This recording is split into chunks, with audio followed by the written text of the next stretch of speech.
बऱ्याचशा अशा काही विशेष वनस्पती आहे की त्या एक ठराविक ऋतूमध्ये आपल्याला बघायला भेटतात। मग आपण याचं महत्त्व समजून घेणं, कारण ते आरोग्याच्या दृष्टी खूप महत्त्वाचं आहे। अनेक असाध्य आजार आपल्या घरातले या रानभाज्यांच्या माध्यमातून दूर होतात। खूप मोठा आपला दवाखान्यातला खर्च वाचू शकतो, केमिकल हळूहळू कमी होऊ शकतं।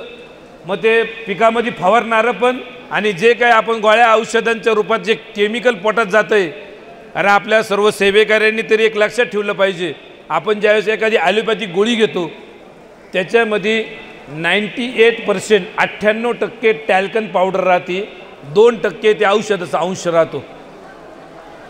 टॅल्कन पावडर खातो आपण, जे तोंडाला लावायची किंवा जी काही केमिकलयुक्त पावडर। म्हणून ॲलोपॅथिकमुळं आजार एखादा बरा होतो, नवीन भविष्यात 2 आजारांचा जन्म होतो। म्हणून आपल्याला हे हळूहळू कमी कसं करता येईल यासाठी या रानभाज्या आपल्याला सर्वांना फार उपयोगाचं आहे।